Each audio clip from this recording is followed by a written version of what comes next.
여러분 안녕하십니까? 여수 MBC 뉴스투데이입니다.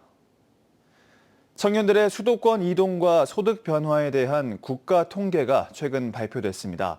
수도권 집중화가 어제 오늘의 일은 아니지만 분석해보니 이유가 있었습니다. 김단비 기자입니다. 2023년 기준 비수도권에서 수도권으로 이동한 국민 중 소득이 있는 사람은 19만 명입니다. 이 가운데 청년층이 13만 명입니다. 지방을 떠나 수도권으로 온 10명 중 7명은 청년이라는 겁니다. 서울 같은 경우에는 유능한 인재도 좀 많을 거고 사람도 많이 있다 보니까 좀 기업 같은 면이나 수도권으로 옮겼더니 소득은 늘었습니다. 비수도권에 있을 때는 2,400만 원, 이듬해 수도권으로 갔더니 3천만 원이 되었습니다. 평균 22.8% 늘어난 겁니다. 특히 서남권에서 수도권으로 이동한 청년들은 28%가 증가했습니다. 2년 동안 줄곧 비수도권에 있었던 청년보다 2배 가까이 높은 수준입니다. 반대로 수도권에서 지방으로 옮겼을 때는 소득 증감률이 7%대에 그쳤습니다. 여기보다는 사람들이 많기 때문에 되게 다양한 건축물을 원하는 사람들이 많기도 하고요. 하지만 지방을 안 떠나는 청년도 있습니다. 지방에서 좋은 일자리를 가졌을 때입니다. 이번 조사에서 지방에 계속 머문 비이동자의 평균 소득은 3,233만 원, 수도권으로 옮긴 청년보다 230만 원 정도 많았습니다. 데이터처와 지방시대위원회는 지방 청년들의 수도권 집중이 지역 간 임금과 산업 격차에서 비롯됐다고 분석했습니다. 수도권 집중과 지방 소멸을 막기 위해서는 지방에 좋은 일자리를 얼마나 만들 수 있느냐가 관건이라는 겁니다. 전문가들은 5급 권역 내 거점 도시를 육성하고 양질의 일자리를 확충해야 한다고 조언합니다. MBC 뉴스 김단비입니다. 순천시가 서울대 건강문화사업단과 조선일보에서 발표한 한국건강지수에서 전국 14위, 호남권 1위로 선정됐습니다. 해당 지수는 설문조사와 정부, 기초단체 통계를 종합해 신체활동, 정신건강, 의료인프라 등 56개 항목을 분석한 결과입니다. 순천시는 달빛어린이병원, 공공산후조리원 등 의료인프라 개선과 오천그린광장, 그린아일랜드 등 도심 속 휴식, 치유 공간을 조성한 것이 높은 평가를 받았다고 설명했습니다.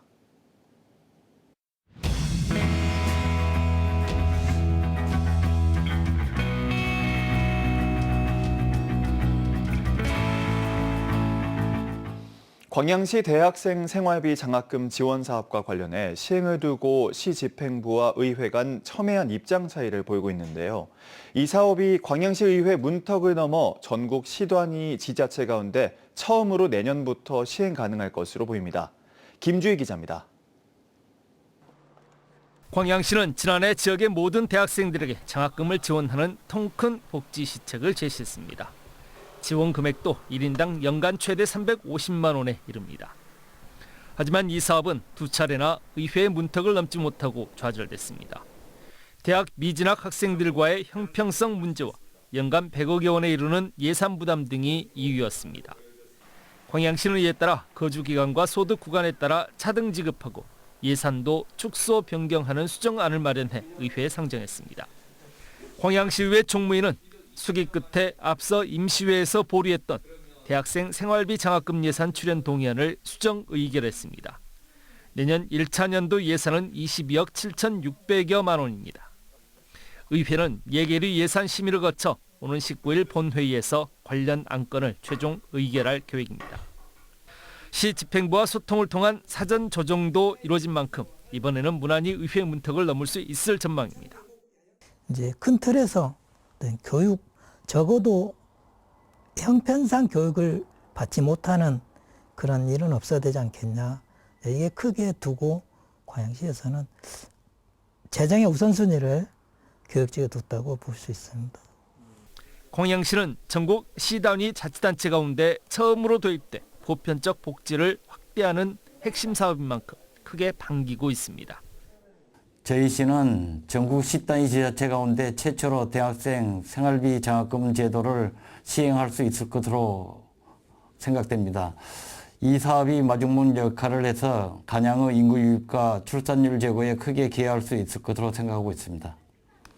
지난해 시의회 안건이 상정된 이후 열악한 시 재정 상황과 맞물려 지역사회 내 논란의 중심이 됐던 광양시 대학생 생활비 장학금 지원 사업.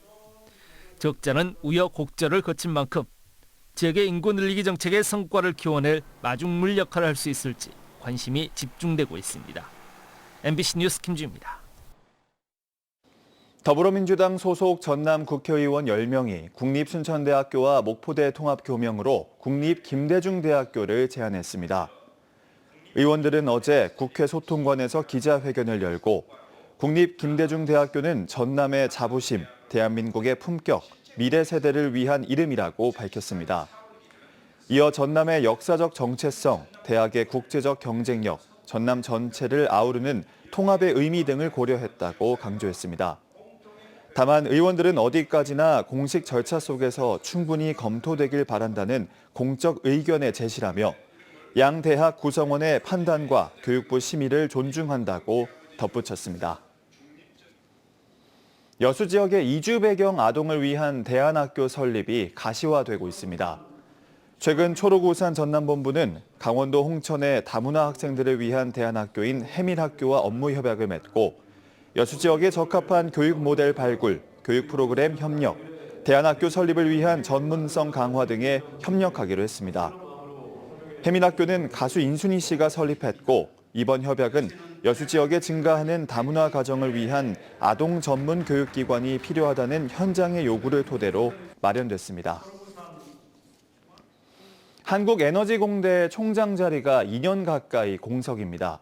새 정부 출범과 조직 개편 등으로 시간이 걸리면서 적어도 올해 안에는 총장이 선임되지 않을까 했는데요.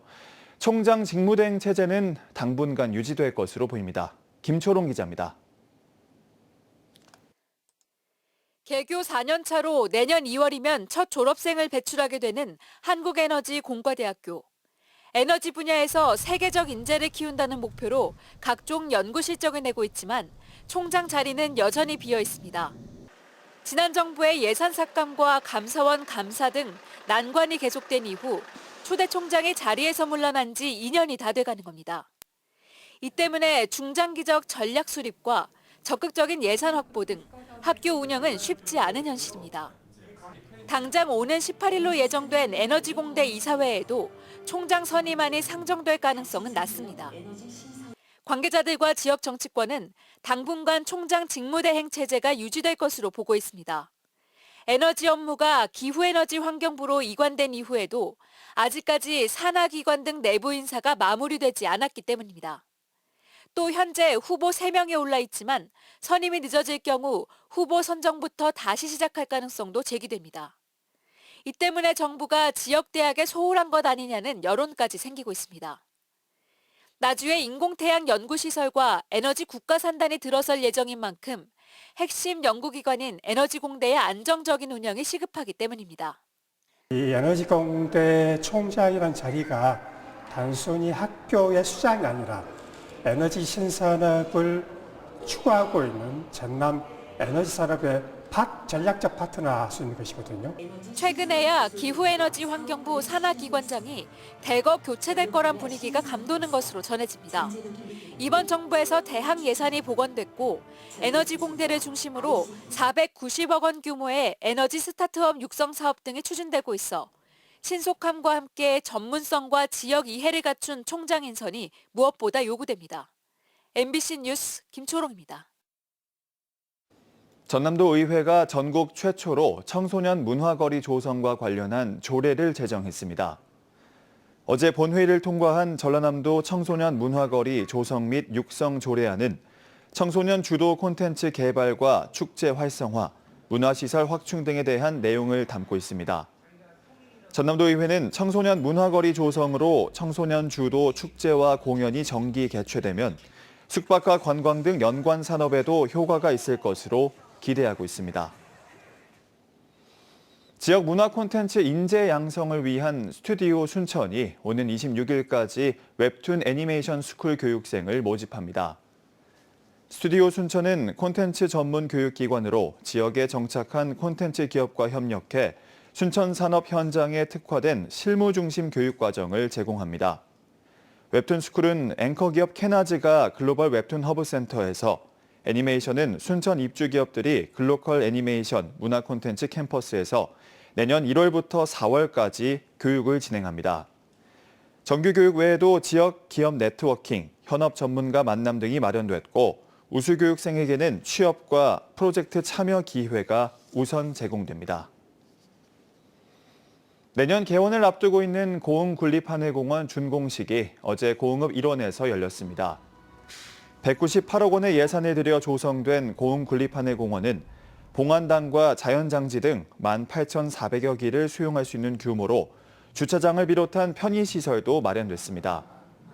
고흥군은 하늘공원 조성으로 인근 다른 지역의 장사시설을 이용해야 했던 주민 불편이 해소될 것으로 기대하고 있습니다. 100년 전 흑백 사진 속 목포역과 목포항이 지금의 풍경과 나란히 걸렸습니다. 일제강점기 일본 사찰이던 동본원사 지하가 목포의 근대 100년을 돌아보는 전시 공간으로 다시 태어났는데요. 문현철 기자입니다. 옛 목포역 앞 흑백 사진 속 작은 역사는 사라졌습니다. 하지만 같은 자리, 같은 각도에서 찍은 컬러 사진에는 유리백을 두른 현대식 역사가 들어섰습니다. 작은 목선들이 가득 찼던 좁은 포구는 지금은 어선과 화물선이 빼곡한 항구로 변했습니다.